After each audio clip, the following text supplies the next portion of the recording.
Oke.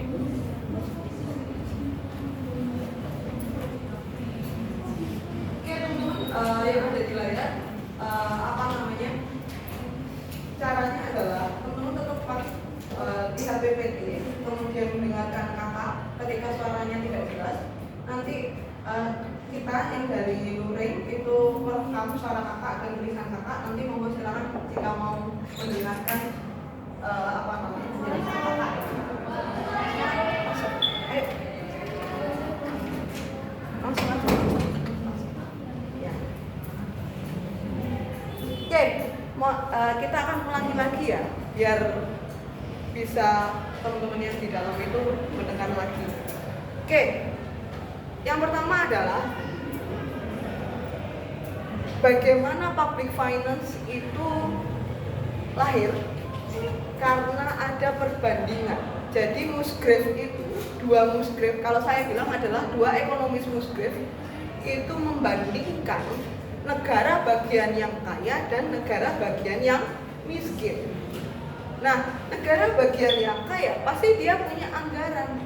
Nah, ketika anggarannya itu gede, otomatis pelayanannya, barangnya itu akan gede. Saya sudah contohkan apa? Tadi jalan, terus rumah, mall dan lain sebagainya.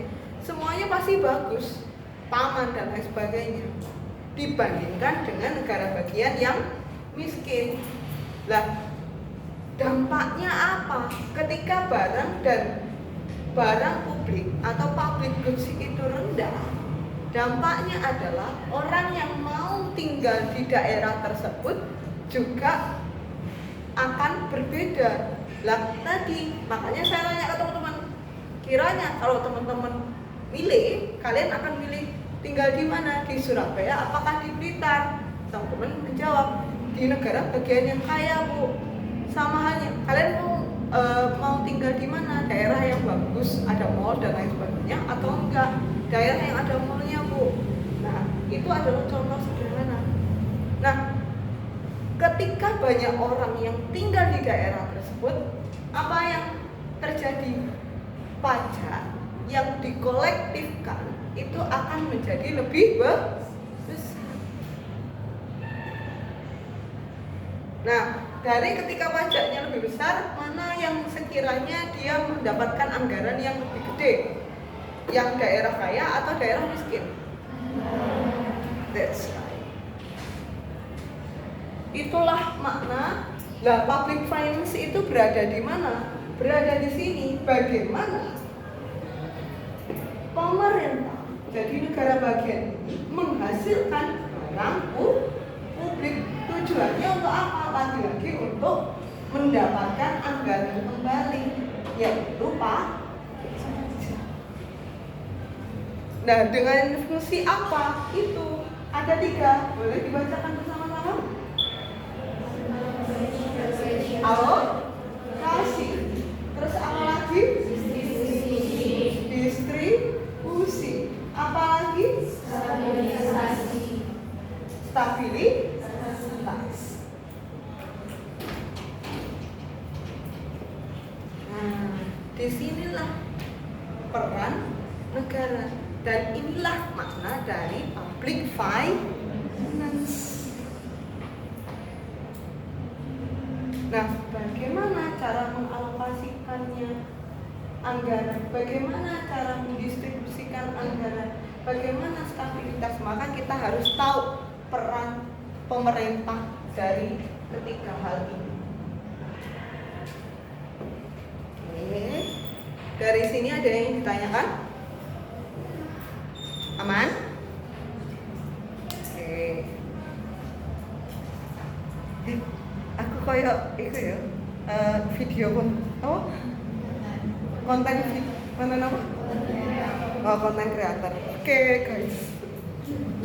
Di sini aku kelas liane kok. Dari kelas lainnya nanti kalau lihat video kakak jangan ketawa-tawa ya. Ada yang bawa tisu. Gak ada penghapus. Kakak. I'm chatting problem here. Thank you. Oke, dari sini ada yang ditanyakan? Oke.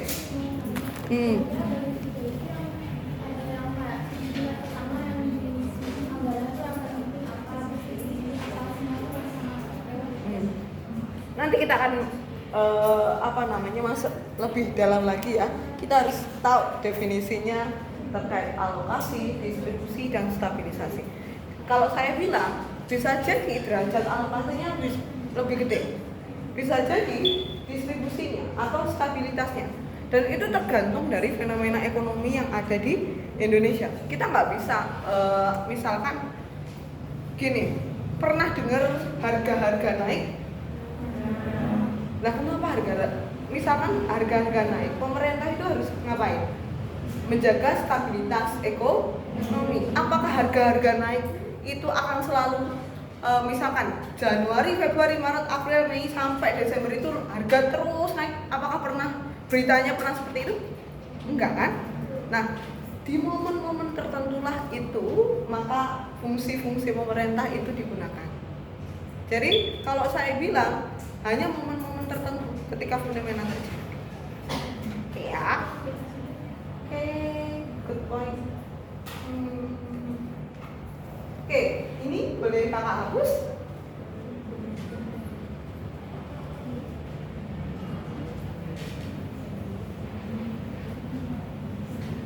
Oh iya, saya lupa memberikan itu sekalian aja. Nanti mungkin teman-teman bisa lebih terbuka.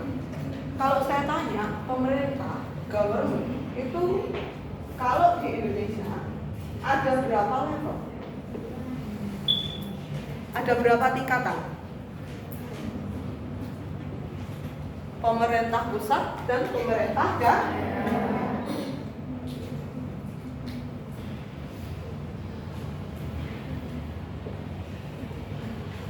Oke ya.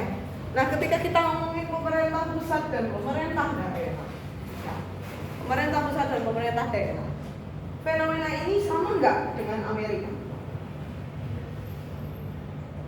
Negara bagian dan negara tadi nggak Amerika itu? Negara serikat sama nggak? Beda tapi hampir sama tingkatannya. Ini tingkatan per daerah, ini tingkatan pusat. Nah, di sini Musgrave dia ngomong kayak gini. Misalkan ini kan memberikan pelayanan yang maksimal ya. Kenapa? Karena dia sangat kaya. Nah, di sini dia pelayanannya itu minim karena dia anggarannya dikit, ya toh? Nah, kalau saya tanya ke teman-teman anggaran kaya dan anggaran minim, nah kan kalau gini yang sejahtera itu masyarakatnya yang mana? Kalau kalian lihat, misalkan saya tanya di Surabaya sama Blitar, sejahtera mana? Surabaya. Bisa jadi UMR dan lain sebagainya lebih tinggi Surabaya. Nah, kalau kayak gitu ya, otomatis saya mau tanya, ketika di sini itu menghasilkan pelayanan publik itu rendah atau barang publik rendah dibandingkan di sini, itu tanggung jawabnya siapa? Tanggung jawabnya sendiri atau tanggung jawabnya pemerintah pusat? Pemerintah pusat. Kenapa? Kalau kita ngomong untuk membuat kedua daerah ini mendapatkan public goods atau barang publik yang sama, maka otomatis pemerintah harus ikut campur ke dua daerah ini. Saya mau tanya lagi ke teman-teman, kira-kira yang perlu disokong yang sini atau sini? Di daerah yang kaya atau daerah miskin? Kenapa di daerah miskin? Supaya dia punya anggaran yang sama, dan ketika anggarannya sama, dia menghasilkan barang publik yang sama. Itulah logika dari public finance Musgrave.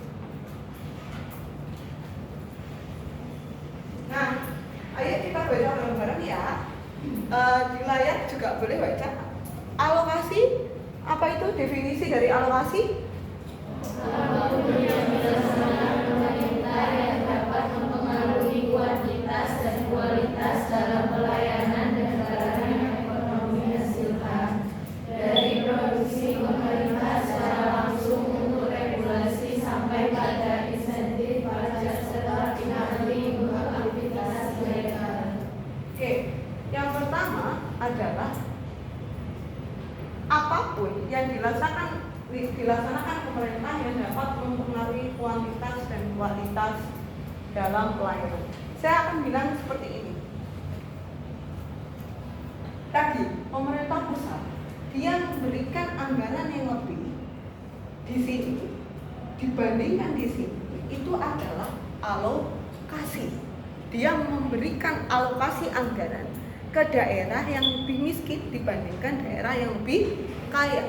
Gunanya untuk apa tadi? Untuk meningkatkan pelayanan publik, baik kuantitas maupun kualitas. Sama nggak definisinya dengan alokasi yang ada di layar teman-teman? Itulah makna alokasi, peran pemerintah.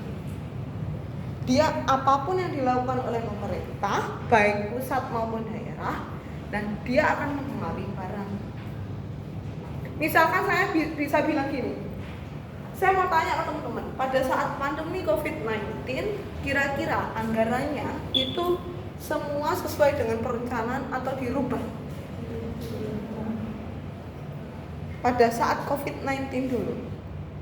Nah, COVID-19 apakah kita sudah bisa tahu, oh tahun 2000, misal ya, tahun 2017 itu perencanaan. Oh tahun 2020 itu kayaknya tahun 2020 ini kemungkinan akan ada pandemi COVID.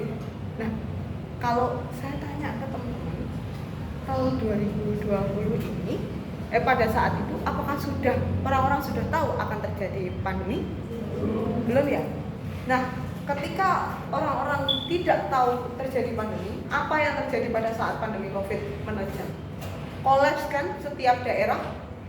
Nah, ketika kolaps setiap daerah, apa yang terjadi? Daerah berlomba-lomba merefocusing anggaran untuk kesehatan. Jadi kayak meminimalkan kuantitas maupun kualitas dari bidang lain untuk direfocusing ke bidang kesehatan. Untuk apa? Menanggulangi COVID-19. Itulah makna alokasi. Oke. Wes ngantuk iki ngomongnya terlalu ilmiah. Maaf, jangan panggil ibu. Ya Kak. Tadi manggilnya Miss. Ojo kakak. Oh jangan, siapa kak?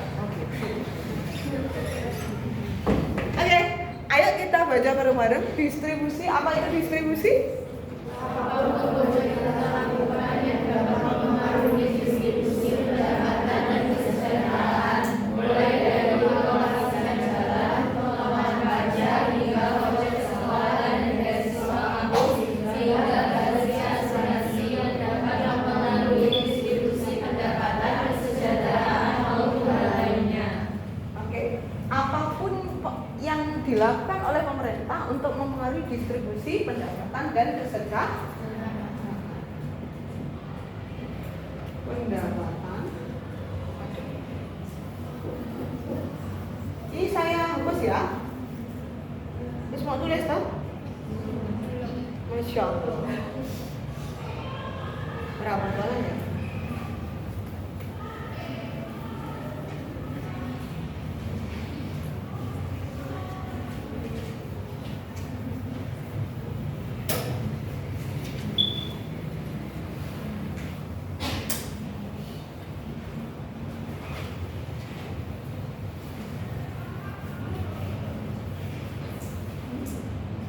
Oke. Aku serasa artis loh, ini kira. Artis sopo sih? Ini aku artis. Oke.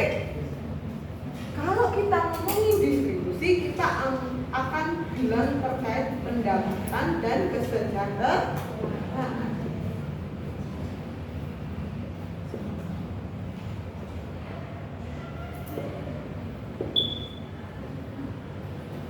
Kalau saya bilang pendapatan, biasanya kita akan ngomongin apa?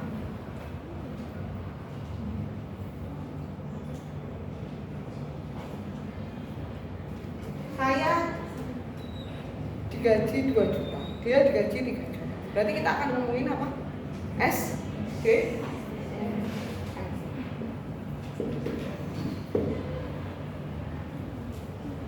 nah, kemudian ketika kita ngomongin SDM, entah itu apa namanya, cara meningkatkan dan lain sebagainya, dana ini bisa berbentuk apa? Tadi tulisannya adalah beasiswa, kemudian gaji, dan seterusnya. Di mana hal ini akan berpengaruh terhadap kesejahteraan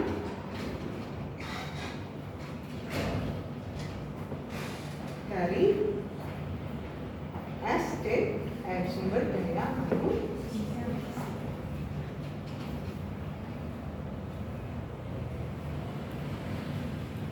Kalau sekarang saya akan bilang gini, pajak kan meningkat ya,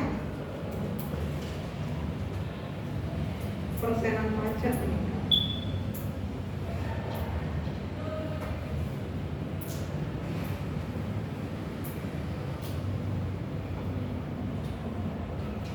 Nah, ketika persenan pajak meningkat, sebenarnya kan ini digunakan untuk apa, teman-teman? APBN-nya bisa bertambah. Tapi pajak meningkat, kenapa kemarin kontroversial? Kenapa kontroversial? Karena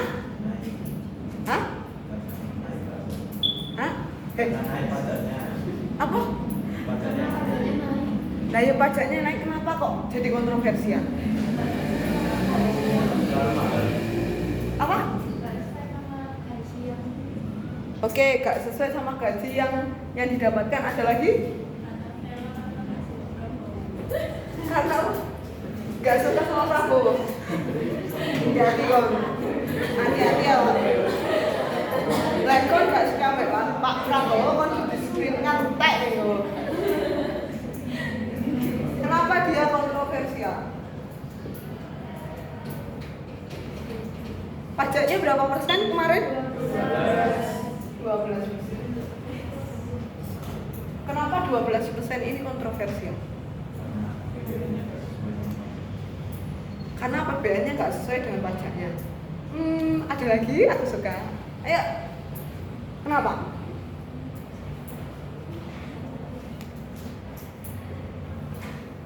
Ada lagi? Ada lagi? Is there any? Ayo, kelasku gak ono sing bener, gak ono sing salah kok ya. It's okay. Ayo. Kiranya ada lagi?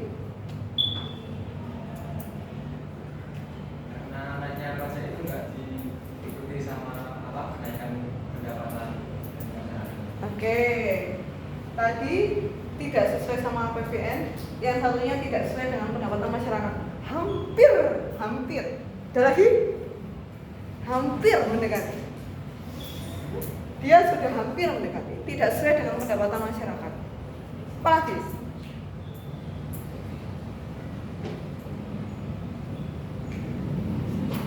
Kalau saya tanya kepada teman-teman, ketika 12% ini diberlakukan secara umum, misalkan ada yang pendapatannya 100 juta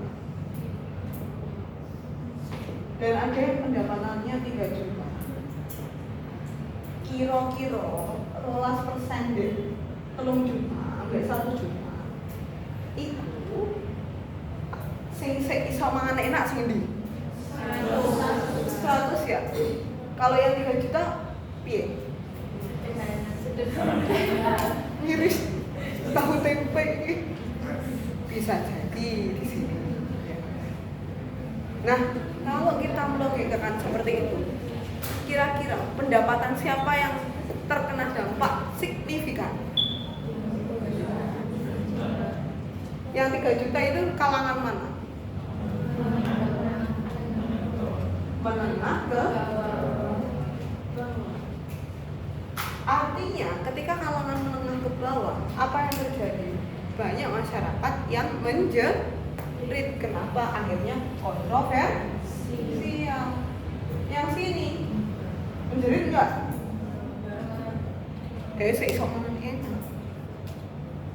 Nah, pada akhirnya kan kemarin 12% enggak kok. Nah, dari pemerintah kan 12% itu enggak kok, hanya barang-barang tertentu saja. Kalau bahan-bahan pokok yang memang itu menjadi pengaruh dari pendapatannya masyarakat nggak sampai gitu. Itu yang dibilang oleh Ibu Menteri kita, gitu ya.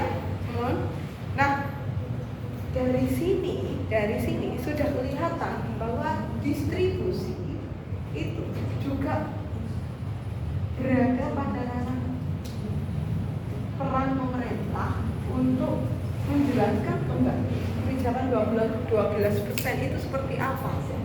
Apakah 12% itu untuk orang kalangan atas ataukah juga kalangan menengah ke bawah, dan apakah hanya tertentu dan lain sebagainya. Itulah makna distribusi, apa dia akan berpengaruh terhadap pendapatan dan kesejahteraan. Oke, aman ya dari sini. Nah, yang terakhir adalah stabilisasi. Boleh kakak minta bantuan untuk dibacakan? Banter Kak. Ini yang dapat mempengaruhi seluruh tingkatan pekerjaan, output, dan harga. lagi boleh, kok enggak? Belakang enggak kedengeran? Oke, 1, 2, 3. Aksi pemerintah yang dapat mempengaruhi seluruh tingkatan pekerjaan, output, dan harga. Nah, kalau stabilisasi, saya tadi sudah mencontohkan apa, teman-teman? Harga bahan pokok.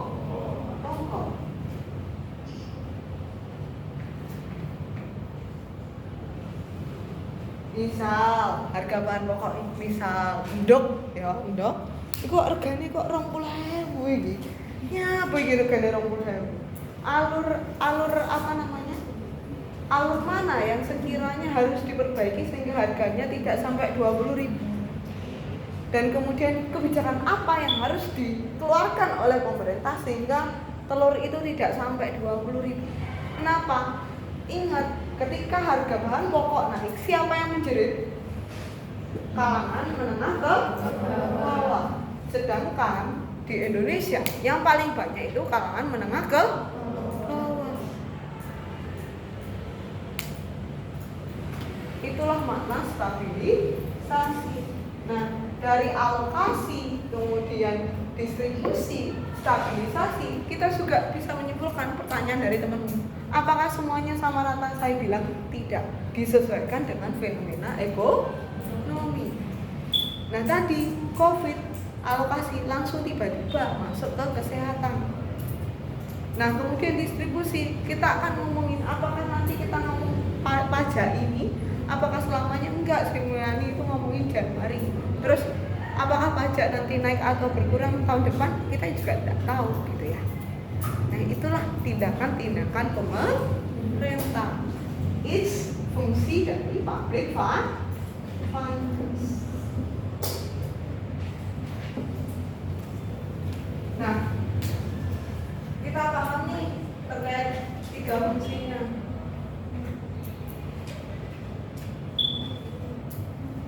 Kita akan ngomongin ruang lingkupnya. Ini bisa dihapus? Bisa ya?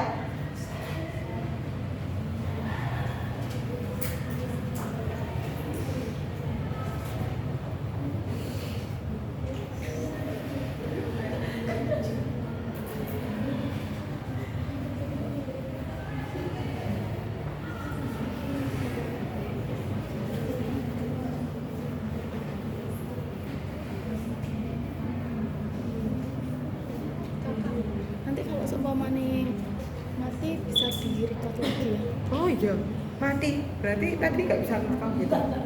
Ini nanti udah ini mentok. Oh iya, siap. Ya aku izin ya. Ya Allah, pertama kali loh. Terus nanti tak upload aja di Instagramku. Belum di sini. Oke, teman-teman. Nah, kesimpulan dari yang kita ngomongin di awal ini, apa itu keuangan publik, bahwa peran dari pemerintah itu dan fungsi dia akan berhubungan kemana aja. Yang pertama adalah budgeting. Apa itu budgeting? Kita akan ngomongin penerimaan dan pengeluaran.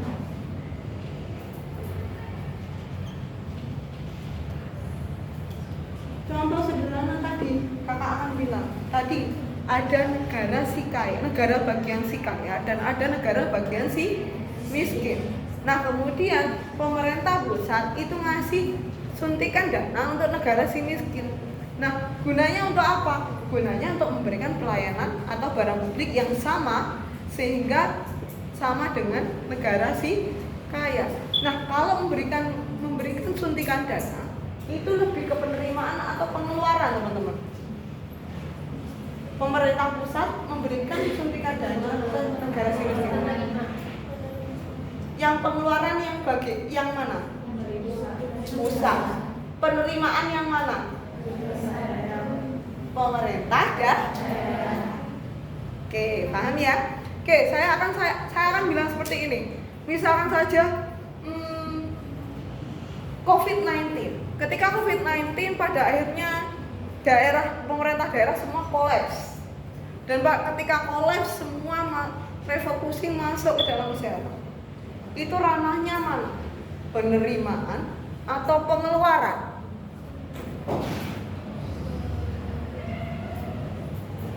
Penerimaan anggaran atau pengeluaran anggaran?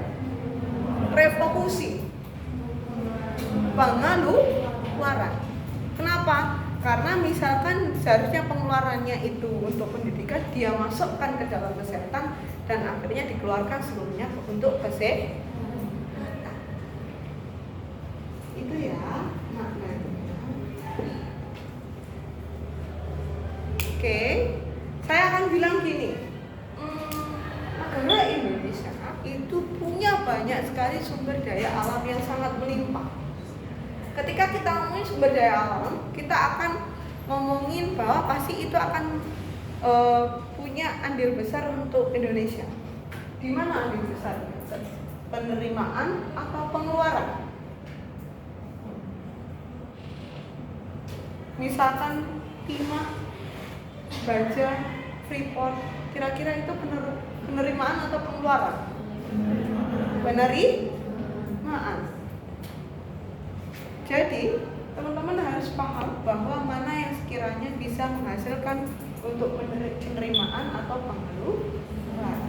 Maka nanti teman-teman akan belajar yang namanya PAD, pendapatan asli daerah. Oke ya. Yang kedua, pajak. Ingat, pajak itu adalah sumber penerimaan. Pajak ini setiap apapun yang dilaksanakan, misalkan kamu semua punya motor, setiap tahun bayar nggak pajak? Nah, ketika setiap tahun kamu bayar pajak itu nanti akan masuk ke dalam penerimaan pemerintah pusat sama pemerintah daerah.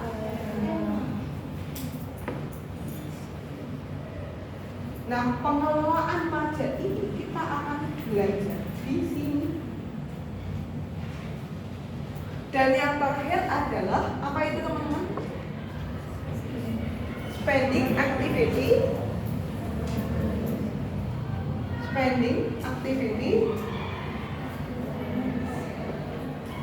Pemerintah. Maksudnya bagaimana pemerintah itu mengelola secara teknis, mengeluarkan anggaran. Misalkan anggaran yang kita punya penerimaannya adalah 30 juta. Lah, kemudian kita berarti kan harus mengeluarkan 30 juta itu untuk setiap kegiatan. Lah, bagaimana dia menghabiskan 30 juta itu dalam kegiatan?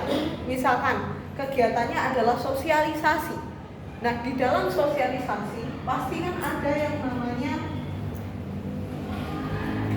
di dalam sosialisasi pasti kan teman-teman butuh anggaran toh. Nah, di dalam anggaran inilah bagaimana kalian pegawai itu melaksanakan spendingnya. Apakah nanti kita akan berbicara terkait akuntabilitas, kemudian pengawasan dan lain sebagainya.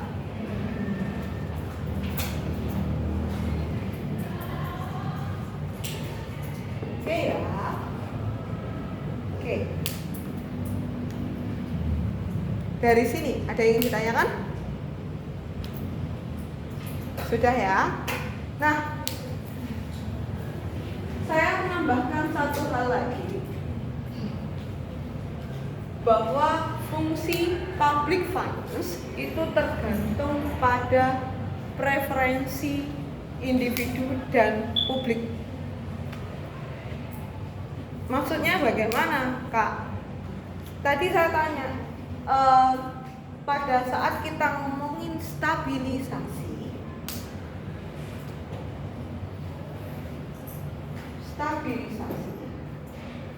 misalkan stabilisasi harga bahan pokok pangan, misalkan telur naik. Nah, kalau telur naik, yang menjerit, yang biasanya ngomel-ngomel siapa? Kalau di rumah kalian yang biasanya ngomel-ngomel siapa? Mama ya. Nah, kalau emak-emak wis di depan, garda terdepan, dia akan sangat-sangat menakutkan. Hati-hati dengan seorang ibu, jangan menyakiti seorang ibu. Kan ada ya. Nah, ketika telur naik, kan otomatis preferensi ibu-ibu atau emak-emak dia akan marah. Dok, larang ini, larang iki piye jamane, Pak? Titik. Ngene. Nah, dari situ ketika diakumulasikan. Jadi emak-emak seantero Indonesia loh, diakumulasikan suaranya sehingga pemerintah dengar. Kalau pemerintah dengar itu namanya political will, keinginan politik dari masyarakat. Pada akhirnya apa? Pemerintah dengerin. Walah, emak-emak menjerit ini. Berarti pemerintah harus turun tangan nih. Kementerian Perdagangan harus turun tangan nih untuk menstabilisasikan harga bahan pokok khususnya telur yang naik. Itulah yang namanya bahwa fungsi public finance itu tergantung political will, preferensi individu atau kelompok. Misalkan yang lagi hangat ini UKT, teman-teman dengar kan UKT? Apa? Ada nggak barusan ini? Banyak yang menunda beberapa hal dan lain sebagainya. Itu adalah political will dari mahasiswa. Nah, di situ mulailah pejabat UNIF. Nah, itu bisa mengambil langkah mana yang sekiranya harus ditangani atau tidak. Kemarin kan pada akhirnya karena banyak yang nggak bisa membayar, ada kebijakan untuk penundaan UKT. Itulah yang kita bilang bahwa political will bisa mempengaruhi fungsi public finance. Oke. Selesai. Ada yang ditanyakan?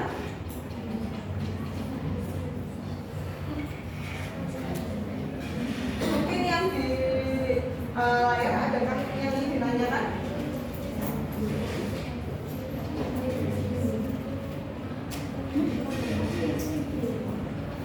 Oke, Hilman, silakan Hilman.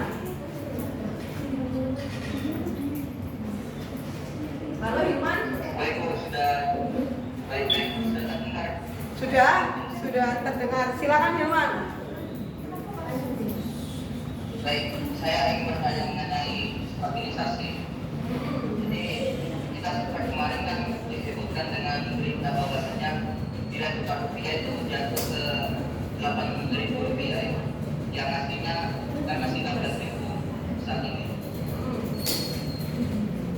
Terus? Tapi yang saya ingin pertanyakan itu kalau di zaman sekarang soalnya stabil ya, karena tidak ada pemerintah yang dinilai strategis untuk menekan nilai tukar rupiah. Tapi kalau kita flashback di zaman 98 untuk zaman B.J. Habibie, itu Pak B.J. Habibie menggunakan langkahnya itu menaikkan suku bunga Bank Indonesia sebanyak 70%. Yang kamu tanyakan video poinnya?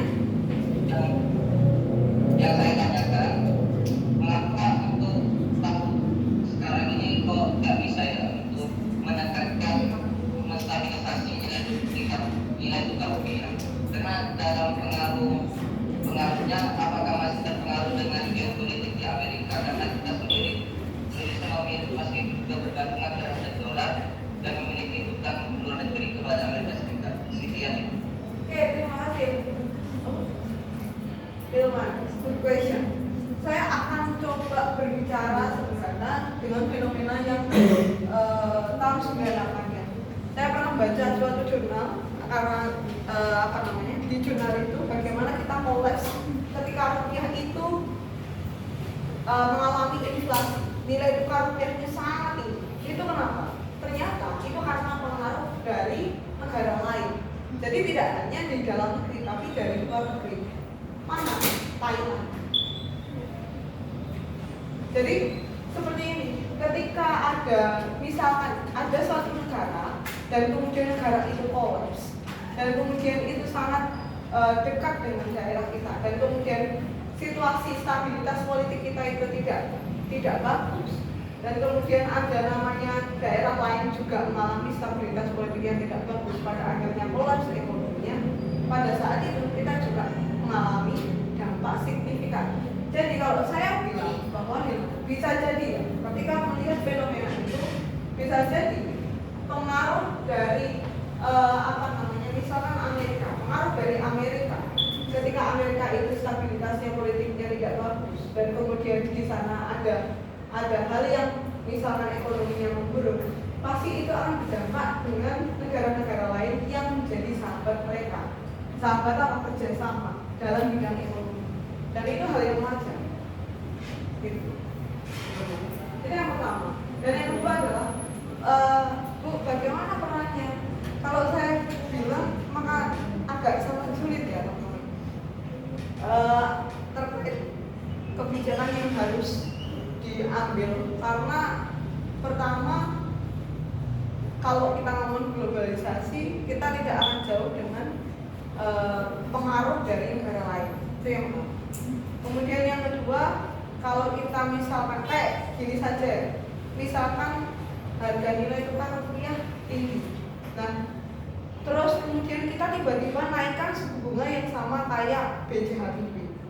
Nah, kita juga harus mengukur dampaknya. Apakah ini efisien atau efektif atau tidak untuk ke depan? Jangan-jangan ketika kita mengambil suatu langkah yang sama seperti B.J. Habibie yang lalu, fenomenanya tidak sama ya Mas. Fenomenanya berbeda dulu dan sekarang. Jadi kalau kakak bilang karena mungkin ya nanti kita akan berbicara terkait di kalau kakak kan pertemuannya 11, 12, 13, 14, 15. Kita akan ngomongin terkait pengawasan, kemudian controlling terkait APBN dan lain sebagainya. Nanti kita akan membahas lebih dalam di situ ya untuk lebih menjawab sebenarnya. Tapi saya akan bilang bahwa tidak bisa kita serta-merta mengambil suatu kebijakan yang hampir sama kayak kebijakan yang diambil oleh B.J. Habibie. Itu ya, Hilman.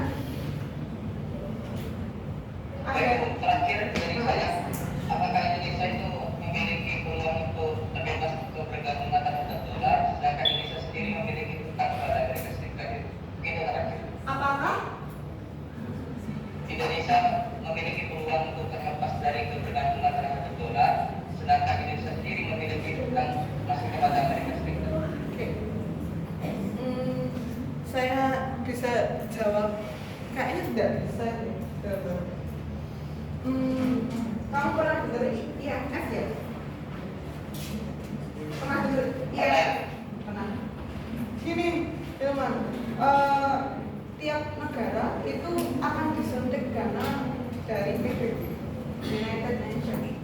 Dan ketika disuntik dana oleh United Nations, kenapa? Karena memang kita kurang dana. Karena kita kekurangan dana, kita punya utang dan utangnya itu misalkan sudah dari Pak Harto dan kemudian sampai sekarang itu menumpuk, dan kemudian kita masih bicara pada saat ini pajaknya dinaikkan, artinya kira-kira kapan kita bisa menangani panggungan?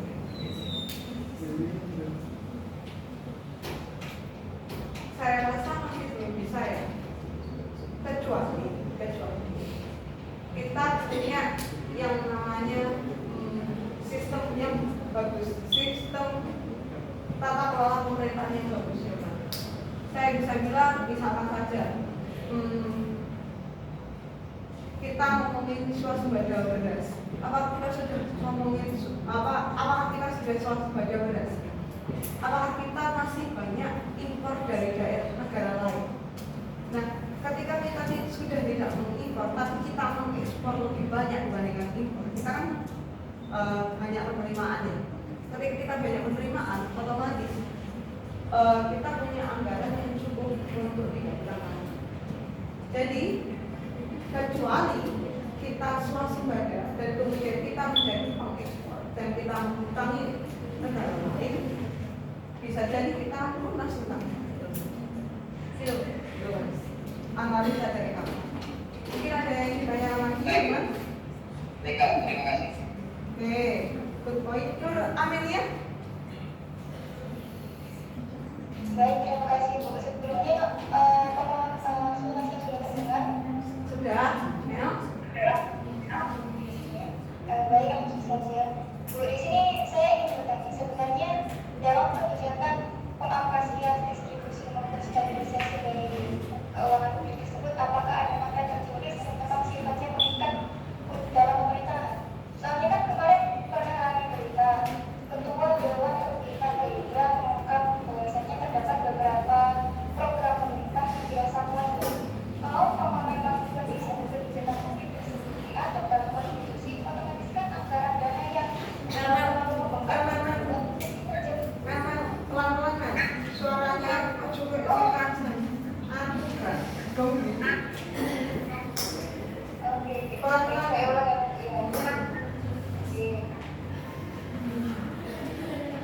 Pelan-pelan ya? Dalam pembuatan kebijakan keuangan publik tersebut, kira-kira apakah aturan hukum dan juga aturan yang mengikat untuk pemerintah dalam mengalokasikan anggaran? Soalnya kan sempat ramai kemarin Ketua Dewan Pembinaan Gerindra mengatakan salah satu program Pak Prabowo program SDM dikarenakan bukannya berbagai macam program dari pemerintah yang dirasa konyol. Kalau memang fungsi keuangan dalam pengalokasian maupun distribusinya dana anggaran tersebut termaktub dalam konstitusi, bukankah seharusnya tidak mungkin terjadi? Kira-kira bagaimana? Terima kasih. Saya mau tanya, Mas. Titik poin pertanyaanmu adalah menanyakan terkait kenapa kebijakan yang diambil Pak Prabowo itu tidak sesuai dengan political will-nya masyarakat, itu kan? Itu Bu, Kak, tidak.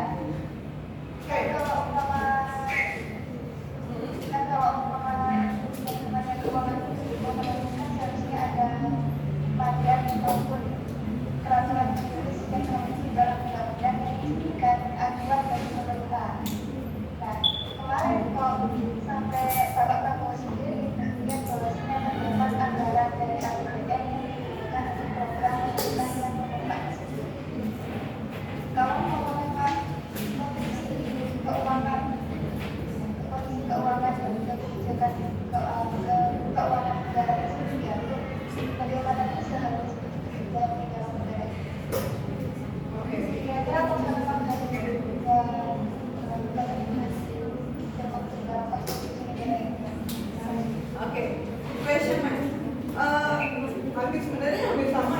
pertanyaannya dengan Hilma terkait bagaimana pengambilan suatu keputusan itu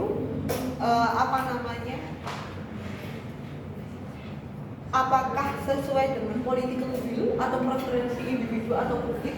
Dan saya jawab secara terang-terangan, publik itu luas. Jangan juga ini langsung ke Hilma, publik itu luas. Ketika kita mengambil suatu kebijakan, pasti ada kelompok tertentu yang merasa dia terzolimi. Tidak mungkin kan? Misalkan saja seperti ini. Saya bilang seperti ini. Kemarin yang pajak 12% yang hampir diberikan secara merata ke seluruh masyarakat tanpa memandang pendapatan. Nah, pada akhirnya ketika itu diutarakan ke publik, tapi tidak dispesifikasi mana yang sekiranya pajak itu untuk barang tertentu, apa yang terjadi? Semuanya langsung marah besar. Dan ketika marah besar, itu adalah ungkapan dari masyarakat yang tidak setuju. Dan siapa masyarakat yang tidak setuju? Yaitu pendapatan yang rendah, menengah ke bawah. Dia merasa terzolimi. Kenapa? 12% loh. Lek aku 3 juta, lek 12%, aku makan apa? Lek sing pendapatan 1 juta, pendapatan 30 juta, 12% cilik. Karena dia masih bisa makan subsidi dan lain sebagainya. Nggak 3 juta, makan apa? Tempe tahu lah. Nah, dari situ kita sudah bisa tahu bahwa masih ada publik yang terzolimi dan publik yang istilahnya masih aman. Nah, disinilah riskannya seorang analis kebijakan. Kenapa riskan? Kita tidak bisa menyenangkan semua pihak. Pasti ada pihak yang dia tidak tertampung suaranya. Nah, saya akan bilang yang bisa jadi kamu mewakili kelompok yang mana? Kalau kakak sendiri, karena kakak itu gajinya itu 3 juta, 3 juta. Jadi kakak akan bilang, kakak itu sepertinya merasa terzolimi ketika budgetnya itu 12%. Kenapa? Karena kakak harus menghidupi keluarga kakak. Dan pada akhirnya apa? Kebijakannya kan tidak 12% kan tidak secara keseluruhan. Ada beberapa hal, terutama barang-barang mewah. Siapa yang dapat mengakses barang-barang mewah? Orang yang bisa dia punya pendapatan yang lebih tinggi. Nah, saya akan bilang bahwa setiap kebijakan yang dikeluarkan, ya, itu pasti nanti akan kontroversial. Nah, inilah peran pemerintah yang harus dikaji lebih ulang, evidence-nya, fakta di lapangannya seperti apa. Enggak langsung ujuk-ujuk 12% pajak itu langsung dikasih ke masyarakat. Gitu. Jadi kalau saya bilang make sense dan make sense banget ketika ada suatu kebijakan, ada orang tertentu yang tidak setuju. Karena apa? Dia merasa rugi karena ada kebijakan.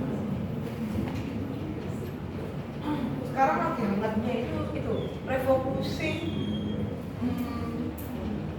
Jadi ada pendidikan dan kesehatan, perbandingan ya, bidang pendidikan dan kesehatan, kemudian makan gratis. Mungkin makan gratis ini bagus ya. Kenapa? Karena dia bisa meningkatkan ekonomi daerah. Itu yang pertama. Dan yang kedua, dia membahagiakan SD, SMP, SMA. Tapi untuk kuliah, kalian bagus atau enggak? Kenapa enggak bagus? Karena kalian tidak terdampak pada makan gratis. Coba kalian terdampak makan gratis, kalian akan bilang bagus. Itu yang pertama. Dan yang kedua, kalau saya masih belum bisa setuju kalau makan gratis is okay karena ini political will nya masyarakat bahwa SD, SMP, SMA itu perlu untuk diberikan makanan gratis. Tapi saya kurang setuju ketika pendidikan dan kesehatan itu menjadi prioritas kedua. Kenapa? Karena awal dari SDM yang bagus itu dari pendidikan dan kesehatan. Itu sih saya rasa yang masih problematik. Oke, Amel, ada yang feedback dari Amel?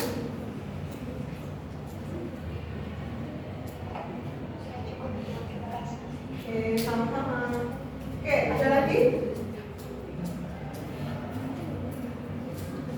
Dari yang daring, yang luring, ada yang ditanyakan?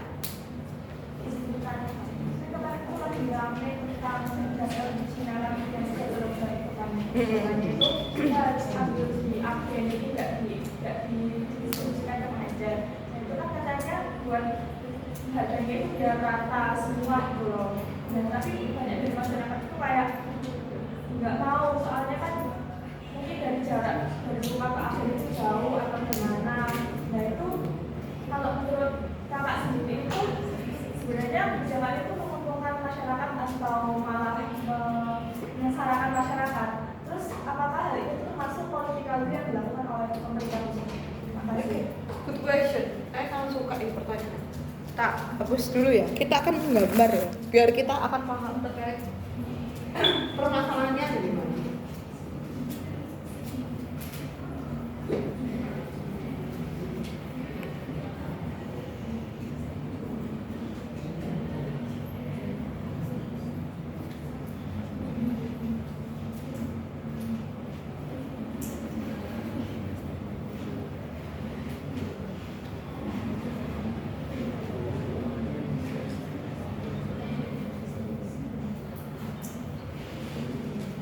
Sudah ya?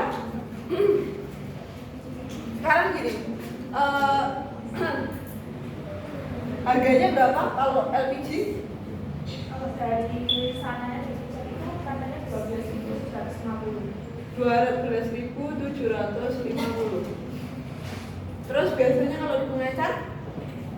Ada yang 19, ada yang 20, ada yang 20 lebih. Oke, ada yang 19.000, ada yang 20.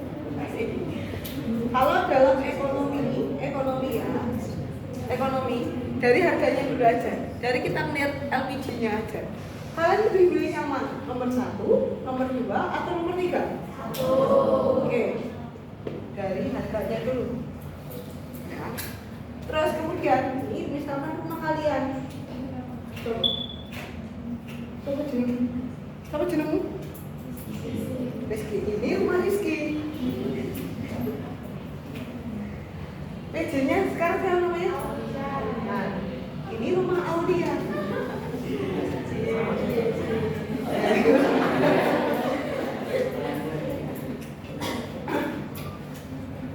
Terus ada lagi yang mau kakak bikin eksperimen? Ada lagi? Siapa? Rido. Hah? Siapa? Edo, mana Edo? Oke, Edo. Sama Edo ada dia, kenanya ada dia. Sini. Wah, lucu banget. Wes, Edo. Ini adalah rumah Edo. Ini sudah pertama ya. Ini rumah Edo, rumah Rizky, rumah Aulia. Nah, ketika kita bicara terkait agen pusat, saya mau tanya, misalkan satu daerah, agennya itu banyak atau sedikit?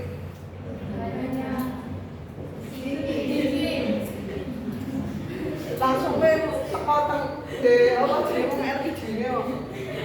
Akan dulu paper video daerah Kaligono misalnya di sini ya. Ini agennya, agen pemerintah pusat.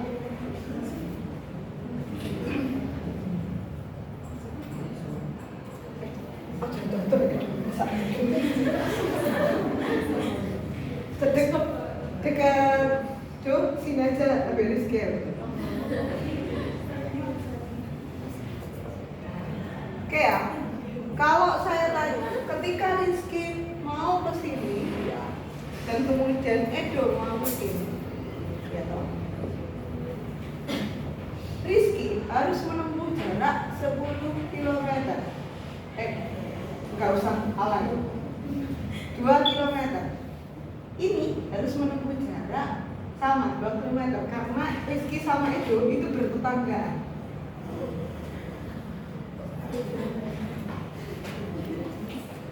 Nah, sedangkan Aulia mau ke Agen, dia menempuh jarak 500 meter. Dari sini, yang sekiranya 2 km, kan pasti kalian nggak mau nggak mungkin kan jinjing kilometer LPG nggak mungkin ya. Pasti kalian akan naik sepeda motor. Kalau naik sepeda motor pasti bensin. Berarti mengeluarkan uang untuk bensin. Ya. Kalian mau beli banyak atau sedikit? Pasti sedikit. Bolak-balik bensin. Entah ini duit. Oke, berarti otomatis rugi gak? Untuk Aulia, rugi gak? Gak terlalu, karena mungkin 500 meter. Oke, saya akan tanya, misalkan Edo itu adalah dia punya restoran cepat saji. Ketika punya restoran cepat saji, biasanya kalau untuk LPG, tapi kan sekarang LPG dibatasi, loh, pembeliannya. Kalau nggak salah 3 atau 2. Teman-teman tahu nggak? Kalau nggak, logikanya salah. Jangan restoran. Nah, tapi ketika Edo itu dulu adalah pengecar. Jadi dia itu wakeh, terus dia ngegel, lalu ngegelnya Rizky. Lah, ngegelnya Rizky, terus harganya kan 19.000. Tapi tidak untuk bensin. Kira-kira yang terdolimi ketika ada kebijakan untuk agen ini siapa? Edo. Kenapa? Karena kebijakan itu mematikan penghasilan dari Edo sebagai pengecar. Kita untung asli dapat 12.000, tapi apa? Mengeluarkan tenaga dan bensin. Nah, kakak akan selalu bilang bahwa policy atau kebijakan akan selalu ada yang terzolimi atau diuntungkan. Yang diuntungkan siapa? Yang dekat dengan rumah agen. Kalau misalkan saja kebijakan terkait ini itu agen ini bisa kebijakan untuk membeli langsung ke agen untuk memurahkan pada customer, otomatis pemerintah harus memperbanyak pos-pos agen. Tapi ingat, pasti ini akan ada teriakan dari yang terzolimi, yaitu gitu logikanya ya. Nah, itulah kenapa saya bisa bilang kebijakan itu suatu kebijakan itu tidak akan pernah bisa memuaskan semua pihak. Pasti ada yang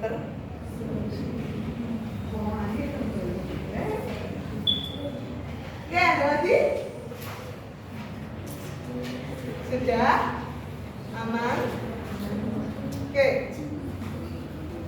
Hari ini adakah yang tidak masuk kelas? Siapa? Ega. Oke. Berarti nanti saya akan absen. Untuk kelas yang di depan, yang secara daring, daripada lihat satu persatu di Excel ya. Muhammad Mafasi, adakah yang tidak masuk? Mafasi ditinggal dulu.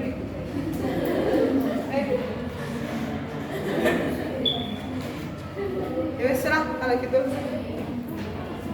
Oke, teman-teman. Kakak itu tipenya adalah ketika materi satu pertemuan itu sudah selesai dibahas dan sudah diberikan ke teman-teman, it's okay untuk mengakhiri perkuliahan, tidak banyak bicara, tapi intinya adalah apa yang saya sudah sampaikan mohon untuk dipelajari kembali. Kemudian ini kan ada videoku tersebar monggo silakan jika ingin mendalami bisa melihat video ini, dan kemudian nanti mungkin minta bantuan PIC untuk ke kelas F ya. Oke. Itu saja dari saya. Terima kasih atas kesempatannya. Wabillahi taufiq wal hidayah. Wassalamualaikum warahmatullahi wabarakatuh. Siap.